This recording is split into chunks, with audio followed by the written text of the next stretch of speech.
बिस्मिल्लाहिर्रहमानिर्रहीम। अस्सलाम वालेकुम, वेलकम टू कॉलेज ऑनलाइन। इस वीडियो ट्यूटोरियल में हम जो कमांड सीखेंगे उसमें सबसे पहले जो है ओवरकिल कमांड है, फिर उसके बाद हम पर्ज कमांड को सीखेंगे और कस्टमाइजेशन। ये एक बहुत बड़ी लंबी लिस्ट है मुख्तलिफ़ किस्म के ऑप्शंस की, कमांड्स की, जिसको हम मुख्तलिफ़ वीडियोज़ में वन बाय वन सीखेंगे। तो सबसे पहले चलते हैं ओवरकिल कमांड के बारे में पढ़ते हैं। ओवरकिल क्या काम करता है? ओवरकिल ये काम करता है कि delete information that is overlaying other items. क्या मतलब इसका?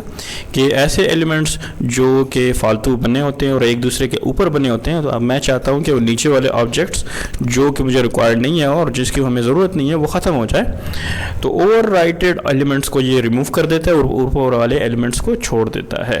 तो बहुत इंपॉर्टेंट कमांड है और ये अक्सर इस तरह से लोगों से हो जाता है कि फ्रेश ड्राफ्टर्स होते हैं जो फ्रेश काम कर रहे होते हैं, तो अक्सर वो जब कोई प्लान बनाते हैं तो उसके वो जो बनाने के दौरान उनसे ये गलती हो जाती है कि एक ऑब्जेक्ट के ऊपर दूसरा ऑब्जेक्ट उनका आ जाता है, यानी कि लाइंस आ जाते हैं, एलिमेंट्स आ जाते हैं मुख्तलिफ़ किस्म के।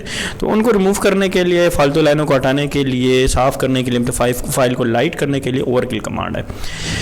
तो फिर उसके बाद नीचे कमांड है purge, PURGE, remove unused item such as block definitions and layer. ऐसे एलिमेंट्स, ऐसे ब्लॉक्स जिसको हमने बनाया हुआ है और फिर उसको हमने अपनी फाइल के अंदर यूज़ नहीं किया हुआ, इसी तरह ऐसे ही लेयर्स और ऐसी चीज़ें जिसको हमने बनाया हुआ है और वो हम यूज़ नहीं कर रहे, लेकिन यूज़ ना करने से जो नुकसान ये है कि जो ब्लॉक हमने बनाया है, ये जो लेयर हमने बनाई है, वो लेयर मेमोरी में तो जगह पकड़ रही है और मेमोरी में जगह पकड़ने की वजह से जो फाइल है आपकी वो आहिस्ता आहिस्ता हैवी होती जाती है, जिसकी वजह से तो स्पेस का प्रॉब्लम आता है।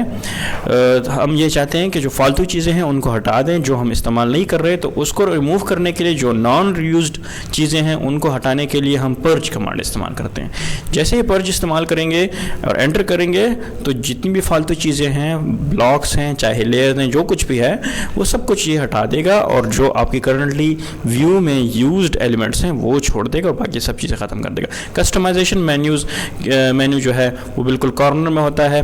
अब चलते हैं हम ओवरकिल कमांड की तरफ। ऑटोकैड खोलते हैं और यहाँ पे ये जो फाइल आपको नज़र आ रही है इसके अंदर हम थोड़ा सा काम स्टार्ट करते हैं कि सबसे पहले तो मैं ओवरकिल कमांड इस्तेमाल करता हूँ। जैसे मैं ओवरकिल टाइप करूँगा, पूरा लिखना है, ठीक है, और एंटर प्रेस करता हूँ। जैसे एंटर प्रेस करता हूँ यहाँ पे तो कमांड लाइन में मुझे कह रहा है कि आप किन ऑब्जेक्ट्स के ऊपर ये ओवरकिल कमांड इस्तेमाल करना चाहते हैं, ठीक है। तो मैं चाहता हूँ कि जो भी मेरे सामने जो एलिमेंट्स हैं इनको मैंने सेलेक्ट कर दिया है। सेलेक्ट करने के बाद यहाँ पे मैं एंटर का बटन प्रेस करूँगा और यहाँ पे मुझे कहेगा कि आपने जितने एलिमेंट सेलेक्ट किए हैं वो ये हैं। एंटर का बटन प्रेस करेंगे। एंटर का बटन प्रेस करने के बाद आपको कहेगा ऑब्जेक्ट कंप्रेशन सेटिंग्स और ये कुछ ऑप्शंस आपको नज़र आएंगी।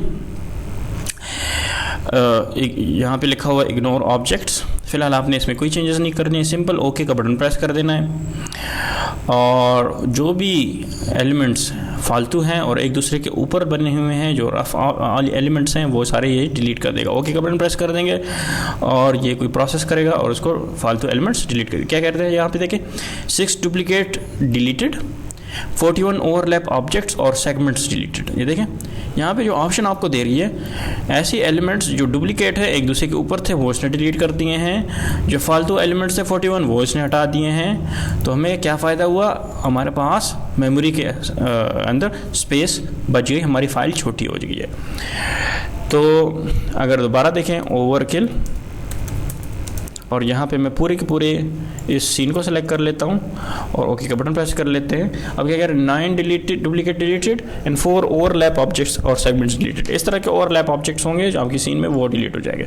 ये तो थी ओवरकिल कमांड, बहुत इंपॉर्टेंट है। ये at the end of the file आपने ज़रूर यूज़ करना है। जब आप फाइल को फाइनल करके किसी को देना चाहते हो या कहीं पर सबमिट करना चाहते हो तो आप इसको इस्तेमाल कर सकते हो। फिर उसके बाद दूसरी कमांड जो है वो है पर्ज, PURGE। पर्ज कमांड क्या काम करता है, पहले तो समझ लें कि जब हम DC टाइप करके एंटर करते हैं तो आप जहन में ये रखें कि हमारे पास AutoCAD के अंदर जो ऑब्जेक्ट्स के टाइप्स हैं वो कुछ इस किस्म के हैं। उसमें ब्लॉक्स भी हो सकते हैं, उसमें डिटेल लाइन व्यू स्टाइल्स हो सकते हैं, डायमेंशनल हो सकती हैं, लेयर्स हो सकते हैं, लेआउट्स हो सकती हैं, लाइन टाइप्स हो सकती हैं, मल्टी लीडर स्टाइल्स हो सकते हैं, सेक्शन व्यूज़ हो सकते हैं। मुख्तलिफ एलिमेंट्स हैं जो कि हमारे पास हमारी फ़ाइल में मौजूद होंगे, जो कि हमने बनाए हुए हैं लेकिन वो हम इस्तेमाल नहीं कर रहे। तो उसको हटाने के लिए हम क्या कमांड इस्तेमाल करते हैं, वो है पर्ज। पर्ज क्यों इस्तेमाल कर रहे हैं, क्योंकि ये भी स्पेस पकड़ रहा है, हमारी फ़ाइल को हमारे फ़ाइल का साइज़ बड़ा हो रहा है। तो उसको वापस जो फालतू चीज़ें हैं उसको हटाकर अपनी फ़ाइल को थोड़ा स्केल में छोटा करने से हमारा ये फ़ायदा होगा कि हमारे पास स्पेस बचेगी। तो हमने क्या करना है, यहाँ पे PURGE पर्ज कमांड को टाइप करके एंटर करना है। एंटर करने के बाद आपको यहाँ पे एक लंबी सी लिस्ट नज़र आएगी। सिंपल आप फ़िलहाल ये कर दें, view items you can purge, इसको बाय डिफ़ॉल्ट रहने दें। बाय डिफ़ॉल्ट देखें यहाँ पे एक लंबी सी लिस्ट आपको नज़र आ रही है और यहाँ पे लिखा हुआ है confirm each item to be purge.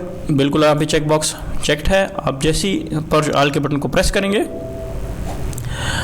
Purge all items, और जो भी फालतू चीज़ें हैं वो ये रिमूव कर देगा और क्लोज़ कर देगा। यहाँ पे देखें, अब इसने देखें यहाँ पे जो भी फालतू चीज़ें हैं, देखें यहाँ पे पर्ज D79, पर्ज D77 और पर्ज ये सारे जितने भी आपको पर्ज नज़र आ रहा है ना, आर्किटेक्चर टाइटल ब्लॉक DWG, उसको इसने रिमूव कर दिया है। फालतू जितनी भी चीज़ें हैं जो हमने हमारे पास सीन में इस्तेमाल नहीं हो रही, इसने उसको रिमूव कर दिया। यहाँ पे देखें डेकॉन, इसको हटा दिया है। विंडो एक एलिमेंट थे वो हटा दिया है, इसी जो ब्लॉक था वो हटा दिया है। शेप एक फ़ाइल थी, एनोटेटिव जो एलिमेंट्स थे वो हटा दिए हैं। तो ये फालतू चीज़ें इसने हटा दी जो कि हमारे सीन में इस्तेमाल नहीं हो रही थी। ठीक है, अब हम चलते हैं थोड़ा सा कस्टमाइज़ ऑप्शन की तरफ। यहाँ पे जब हम आते हैं बिल्कुल कॉर्नर पे ये 3 लाइनें आपको नज़र आ रही हैं, इसके ऊपर आप जैसे ही क्लिक करेंगे तो आपको एक लंबी सी लिस्ट नज़र आएगी और ये यहाँ पे आपको एक स्लाइडर नज़र आएगा, इसको आप नीचे ऊपर कर सकते हैं। ये सारे मैंने चेक बॉक्स, इनके जितने भी चेक बॉक्सेस हैं उसको मैंने चेक कर दिया है। टॉप से हम स्टार्ट करते हैं कोऑर्डिनेट्स, और ये सारा आपको नज़र आ रहा है 1 बाय 1 जो भी चेक बॉक्स चेक्ड है वो ऑप्शन यहाँ पे आपको नीचे जो टैब्स हैं यहाँ पे आपको नज़र आएगा। ठीक है ना। तो सबसे पहले तो इसमें जो ऑप्शन है वो है कोऑर्डिनेट्स। कोऑर्डिनेट्स क्या चीज़ होती हैं, हमारे पास बेसिकली 3 कोऑर्डिनेट्स होते हैं, एक एक्स कोऑर्डिनेट, एक वाई कोऑर्डिनेट और एक जेड कोऑर्डिनेट्स, जो डायरेक्शंस के हिसाब से हमारे पास जो डिफरेंट लोकेशंस होती हैं। तो ये हमारी फ़ाइल के अंदर जो पोजीशंस हैं फ़ाइल के हिसाब से, उसमें उसकी बेस पे आपको ये लोकेशन बताता है कि आपके माउस का पॉइंटर कहाँ पे है। देखें यहाँ पे जब मैं माउस पॉइंटर मूव करता हूँ, यहाँ पे देखें जैसे ही मैं यहाँ पे आता हूँ किसी एक ऑब्जेक्ट को सेलेक्ट कर लूँ तो देखिए यहाँ पे ये नज़र आ रहा है मुझे। ठीक है, ये मुझे क्या शो कर रहा है, ये मुझे लोकेशन बता रहा है कि यहाँ पे ये आपका ऑप्शन कहाँ पे है। देखिए यहाँ पे मैंने क्लिक किया था, अब ये ऑफ हो गया है। अब दोबारा मैं इसको क्लिक करता हूँ, ये ऑन हो गया है।